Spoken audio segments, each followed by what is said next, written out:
Добрый вечер, уважаемые телезрители. Наш гость Багаев Муса Харонович, ученый, исследователь, историк, археолог, доктор исторических наук, профессор. Добрый вечер, Муса Харонович. Во-первых, вам громадное спасибо за то, что вы нашли время и посетили нашу уютную студию. Мы готовы к интересному разговору, к вашему интересному рассказу. Муса Харонович, вот грядущий год – это год литературы. Вы позволите мне, как Чацкому, с корабля на бал? Конечно, конечно. Итак, 25 лет назад в одной из грозненских газет я прочитал удивительное объявление. Оно меня удивило и потрясло. Не знаю почему, я его вырезал. И вы мне верите, 25 лет оно у меня в блокноте лежит. Видно, сами небеса, они предчувствовали нашу встречу с вами. И я его принес. Вы позволите, я его прочитаю, просто ваш комментарий. Конечно, пожалуйста. За $3 миллиона готов доказать, что по языку чеченцы – прославяне, протоарийцы. 2/3 гонорара будет использовано для внедрения латинского алфавита и наховедческих исследований. Заинтересованных лиц прошу обращаться для контакта в редакцию. Пожалуйста, ваш комментарий. Можно я посмотрю? Пожалуйста. Пожелтело, с обратной стороны программа есть, можно восстановить, какая газета, когда.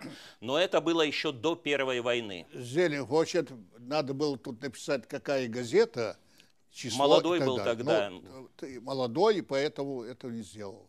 Но очень интересно. Я полагаю, что это написал настоящий, ну, я не могу не оскорбить, не сказать, это шарлатан, это человек, который пытался обмануть людей и добрать деньги.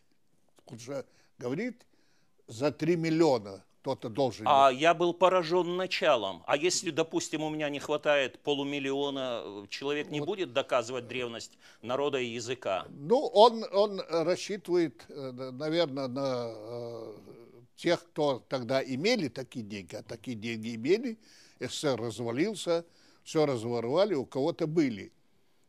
Ну, речь не об этом. Вот видите, что чеченцы по языку прославяне, проарийцы. Это настоящий бред. Так нельзя. Чеченцы не относятся ни к славянам, ни арийцам. Это доказано. Это опубликовано огромное количество литературы. И к славянскому языку чеченский язык не имеет никакого отношения. Это кавказский, иберийско-кавказский языковой семьи относится чеченский язык. И это раз.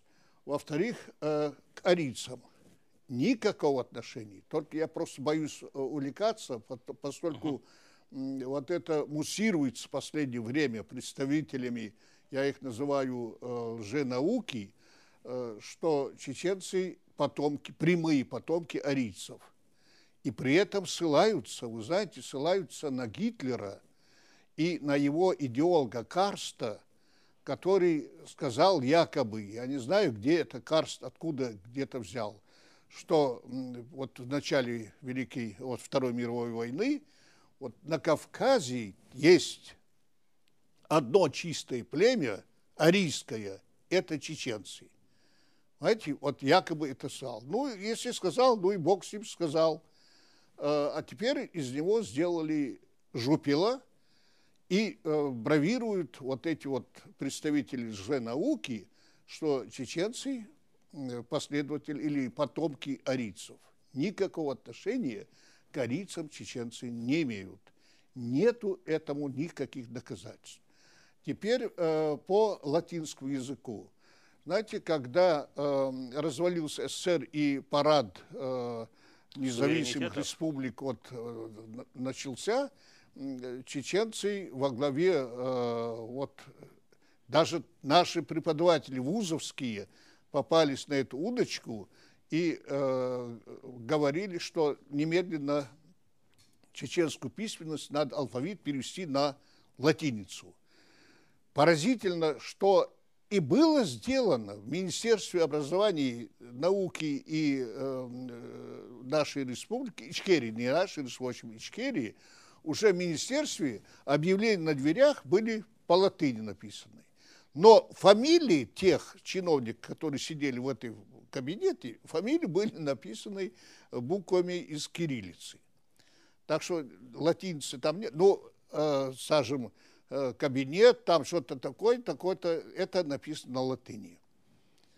Это была, ну, я не знаю, такая жуткая попытка перевести на чеченский язык. Тем самым мы потеряли бы доступ к великой русской культуре, литературе, русской, советской литературе.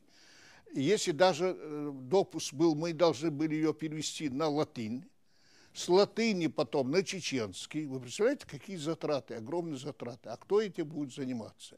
Ну, эта попытка была здесь сделана. Ну, Муса Харонович, а тогда у меня такой вопрос. Вот я понимаю, когда исказить, изувечить, изуродовать историю народа хотят недруги, люди со стороны. Наверное, не любят, ненавидят, ну, есть какая-то ненависть. Но, может быть, эти люди действительно до такой степени любят свой народ, что рассудок немножко отключается, их чувства захлестывают. Я не думаю так. Дело в том, что в Чечне же латынь была. Вот до войны латинский язык в школе была. Ну, 20-е да, годы, по-моему. 20-е годы, потом арабский алфавит. Но потом снова вернулись к кириллице. Но вот те политики, которые властвовали в Чечне от 90-е годы, после развала СССР, им хотелось, чтобы не на русском языке, не кириллицы, буквы, там, продукции, скажем, завод «Красный молот» выпускает, и чтобы на этих ящиках, где отправляется изготовленная продукция за рубеж или куда-то, чтобы там было по-латински написано. Это что касается языка. Да. А вот, допустим, поговорить об истории, собственно, об истории. Ну, я великолепную книгу вашу вот совсем недавно прочитал, «Страницы древней истории Чечни», получил искреннее удовольствие. Но вы, академический ученый, вы профессионал, вы оперируете, ну, небольшой хронологией, там, 1500 лет, например. А эти люди в своей любви к народу, они относят его историю к Адаму и Еве. Это то, что я слышал своими ушами и видел своими глазами. Но это тоже не новое.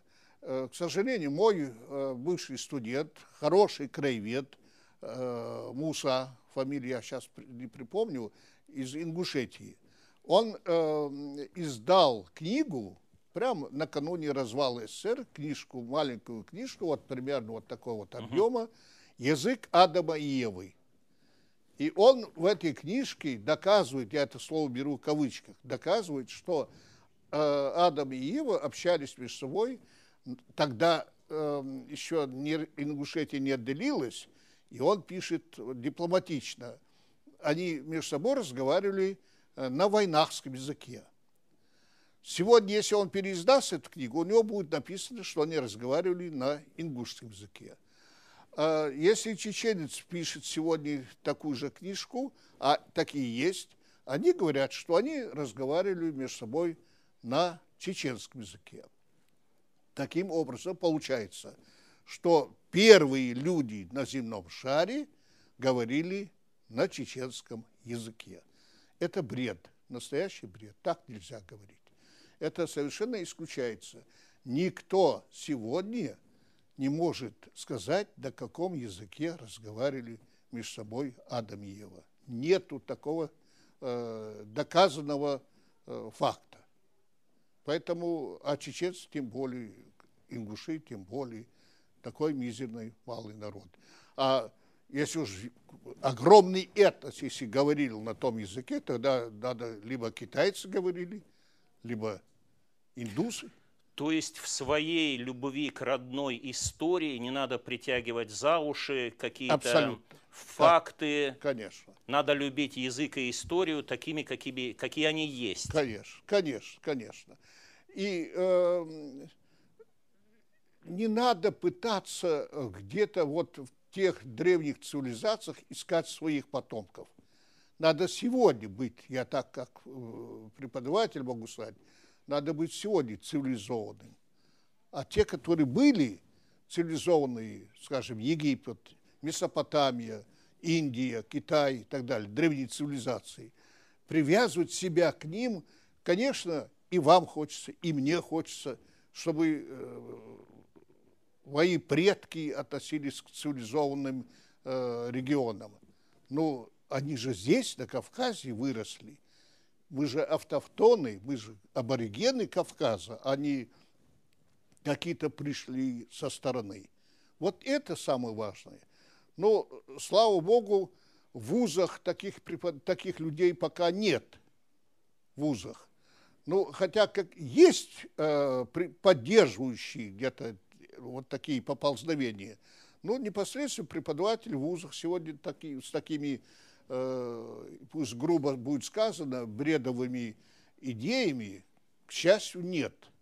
Но я боюсь, что рано или поздно они могут просочиться и в вузовскую науку, и тогда надо будет кричать СОС. Пока очень мало. Я устал уже воевать вот с этими людьми. Вот я принес несколько книжек. Вот авторы, я не буду фамилии называть. Вот один из этих... Фамилии не надо называть, ну хотя бы коротко, вот характеристика, о чем авторов, это. Вот автор этой книги, вот она. Сейчас нет, вот она книга. Посмотрите. Вот в этой книге поразительно пытается человек доказать, что чеченцы инопланетяне, что чеченцы из... Вот прям действительно инопланетяне. Инопланетяне. В прямом, не в переносном. Да, вот и первые на эту землю прилетели чеченцы с иной планеты, и на этой земле, он землю не называет землю, а вода. Угу. Действительно, вода на земле больше, чем земли, материк, там это ученые знают. Но вот он говорит, это наша земля, впервые освоена чеченцами, и первые основы пошли от чеченцев. Ну, то же самое это приводится вольно-невольно к языку Адама и Евы. То есть опять первоначально это были тоже чеченцы. Ну, не знаю, я... То есть над этим можно было посмеяться, как в цирке, если бы это не было так грустно и печально. Зелим, вы понимаете, я одного боюсь, и не только боюсь, а это реальность. Вот эти люди выставляют чеченскую историю на посмешище мировой научной общественности. Вот иначе я не могу сказать. Есть другие книги. Знаете, есть книга, написанная, фамилию не называю, «Первородный божественный язык». Книга 37 печатных листа. Вот такая толстая книга. Она издана в Москве большим тиражом. И она разошлась по миру. И вот там он доказывает, что чеченцы – это тоже основоположники всех цивилизаций. Это раз. И во-вторых, он говорит, что все три священные писания, и Тора, и Библия, и Коран написаны на чеченском языке, не моргнув глазом. И говорит, что он более 2000 слов из этих священных писаний перевел на сегодня с чеченского языка. Невозможно. Невозможно такие вещи. Дело в том, что сегодняшний язык – это же совершенно не древний язык. Нельзя древние какие-то моменты брать, перенести сегодня. Если сегодня вот сюда, к нам в студию зашел бы Иван Грозный и заговорил бы с нами, мы бы не понимали. Мы бы не понимали, хотя мы говорим на русском языке, но он только говорил бы старославянский. Но это же совсем недавно, если по истории сравнить. Это же 16 век, мы в 21 живем. И то, а тут привязывают такие древние периоды, из сегодняшнего чеченского языка переводят их, знаете, вот А вот был же индекс запрещенных книг. Но я не говорю, что книги надо запрещать или темы какие-то для того, чтобы эти книги писать. Но можно, например, создать какую-то комиссию, которая будет определять адекватность автора, который берется за написание книги. Зелем, это очень интересный вопрос, но, по моему разумению, это Я так. извиняюсь, я вас перебью. Даже в советское время, чтобы сыграть Ленина или нарисовать Ленина, проверяли от и до, художника или актера. А почему сейчас разговаривать об истории народа, своего собственного народа, это можно взять просто, написать книгу и где-то издать, и тысячными тиражами она расходится. Зелем, вы знаете, говорят, у художника спросили, вам кого легче нарисовать, Бога или человека? Художник, знаете, как ответил? Как? Очень просто. Он сказал, мне очень тяжело нарисовать человека сегодня, вот тебя там кого-то нарисовать. А Бога мне легче нарисовать. Вот как нарисую, так и его воспримут люди. Поскольку его никто не видел. Понятно. А меня видели, они скажут, да ну что-то, он совершенно другой, это что такое. Поэтому, конечно, нельзя извращать историю. Нельзя ни в коем случае. История – это не… Это то, что мы сегодня делаем. Его же нельзя, вот то, что мы сейчас сидим с вами в студии, делаем эту передачу, потом перечеркнуть, ее не было сказать. Невозможно. Она же была. Вот мы с вами сидим, и это история. Завтра это диск будет, или пленка какая-то будет и так далее. Ее можно уничтожить. Но факт, то, что в истории такая программа прошла в эфир, его никто не отменит. Извратить можно. Вы знаете, в советское время была мощная цензура.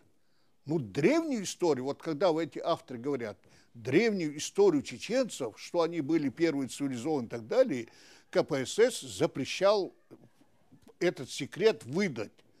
Им якобы не разрешали такой секрет сообщать мировому сообществу. Да никто не запрещал. Чеченской, вот нашей республике, я знаю, запрещали в советское время писать о Кавказской войне XIX века, боясь, что возродится патриотизм и вновь начнется какое-то там движение против советской власти. Запрещали говорить о депортации, что-либо. Работ не было, дипломных работ наши студенты мы не имели права давать. Ну, прямого указания не было. Но приходили представители КГБ и говорили, вот эти темы постарайтесь не давать. А интересно, что больше вред наносит исторической науке, национальной исторической науке? Такие запреты или абсолютная свобода? Очень интересный вопрос, очень. Там и так можно, и так. Дело в том, что запрет… В советское время, насколько я помню, вот добровольное вхождение. Да. Ну, я так понимаю, сейчас уже, вот 2014 год, что это была, ну, по сравнению с тем, что сейчас об истории народа свои же историки говорят, ну, это как гимн армии спасения просто, вот старушки поют. Это была попытка, я сейчас скажу. Дело в том, что зарубежной истории, вот во всей Европе, я не беру тех, которые ходили в Варшавский договор, весь остальной мир, капиталистический мир, Советский Союз назвал Советской империей. Вот это Российская империя, теперь Советская империя.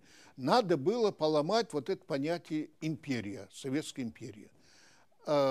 И Российская империя, соответственно, ломать надо было. А как поломать?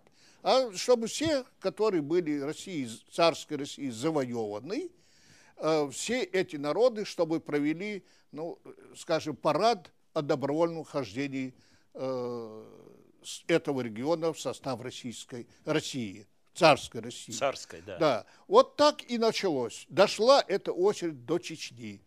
И у нас тоже нашлись люди, которые начали это претворять в жизнь. Ну, не получилось совсем. Ну, да, отрезок времени получилось, хотя многие историки резко выступили, пострадали, их сняли с работы и так далее. Вот это был своеобразный парад добровольного хождения. На самом деле история искажалась. Но запретить все остальные вопросы, конечно, древние, я занимаюсь древней историей, мне, например, никто, ни КГБ, ни партком, ни партбюро не запрещал мне заниматься древней историей чеченцев. Я и занимался совершенно свободно. Я ни от одной своей статьи, ни одной буквы сегодня не отказываюсь, поскольку это был мой труд, и никто не запрещал. А вот советские вопросы связанные, конечно, там были, вот я уже назвал, и депортацию нельзя было писать, и о Кавказской войне, и так далее.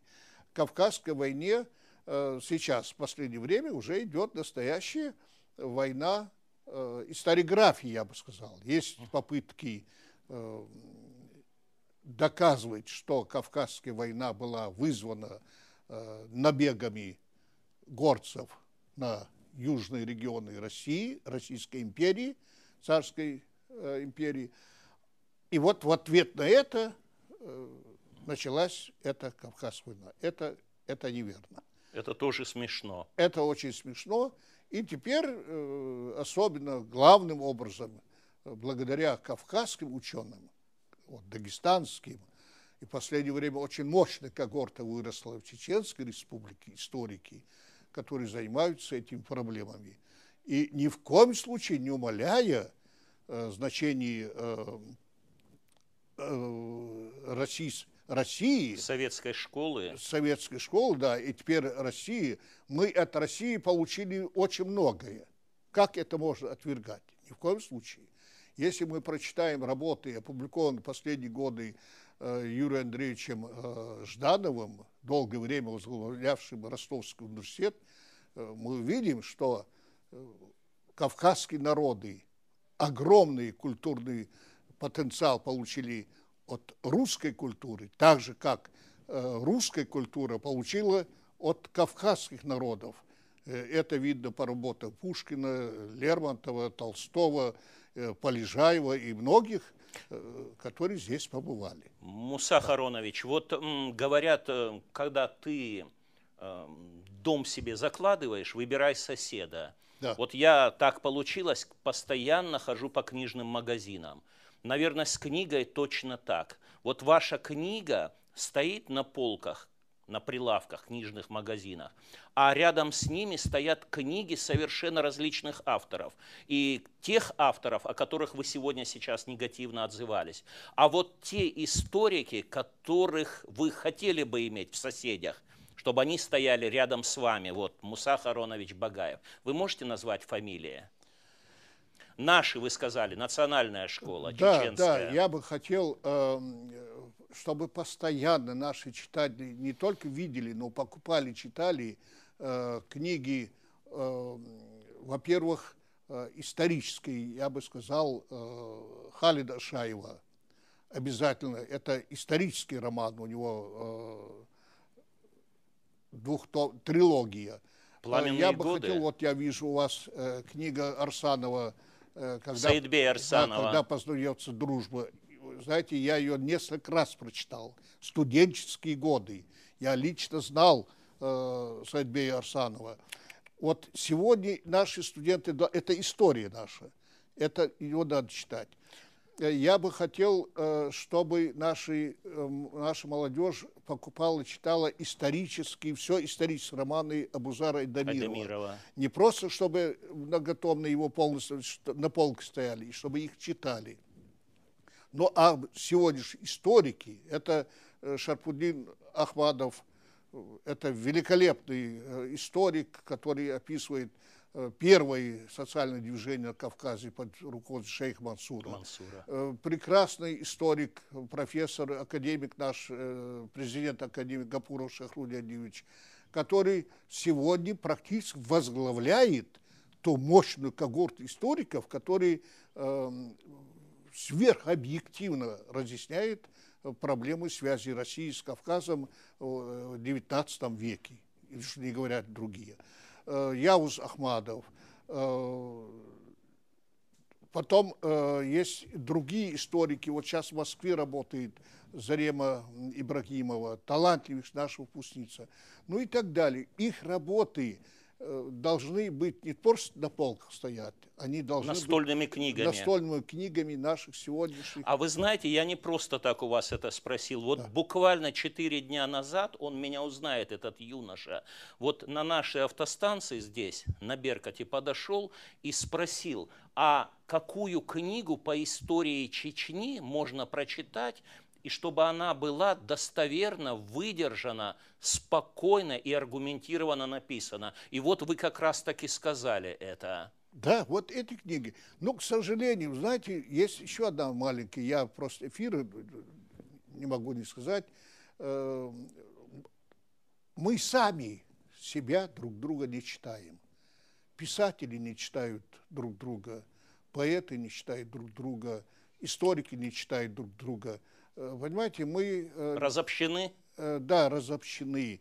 Какие-то программы надо придумать. Я не знаю, что из этого делать. Это очень плохо, когда вдруг я выясняю какую-то книгу нашего, скажем, того же Шарфуддина Ахмадова о шейхе Мансуре не знает тот или иной человек. А он человек, скажем, публичный. Он должен это знать. Это не просто там на тракторе утром уехал, до вечера работает в поле. Это человек публичный, он постоянно общается с людьми. И как не говорит об этих книгах, об этих ученых, которые их написали. А вы знаете, вот вы заметили книгу Саидбея Арсанова «Когда познается дружба», да. Почему я ее взял? Вот здесь на странице 175 есть великолепный пример, где юношам подают в школе, в училище, подают борщ, они обнаруживают там таракана, и они, когда вызывают к себе начальство, начальник берет и, обманывая всех, этого таракана съедает. Вот я с этого мгновения, вот первый раз я это говорю, вам говорю, нашим зрителям говорю, я ложь, вранье, так скажем, меряю арсановскими тараканами.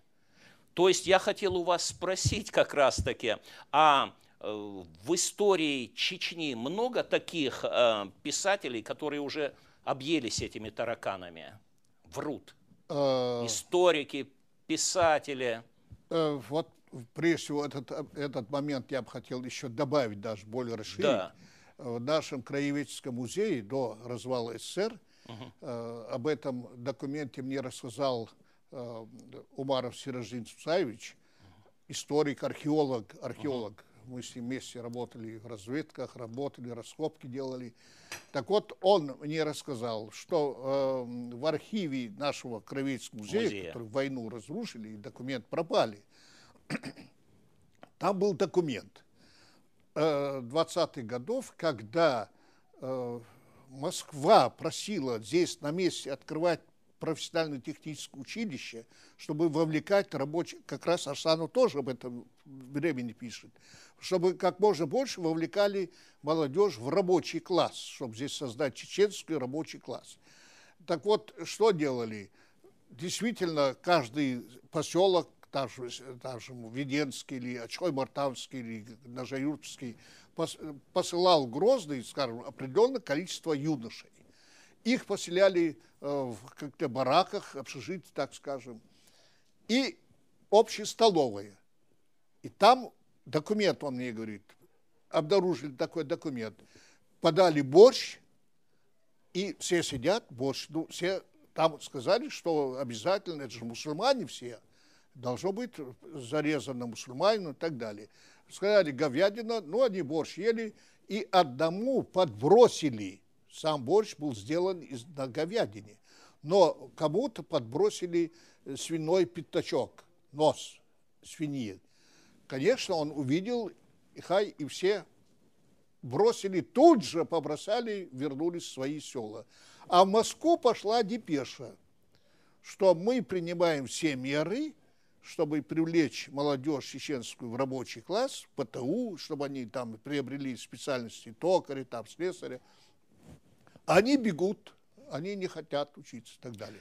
Вот факт точно то же самое. То есть вранье можно измерять и тараканами, и пятачками. И пятачками, и так далее. Да. Муса Харонович, вот великолепная книга, вот действительно великолепная. Это не реверанс, это вот понравилось очень.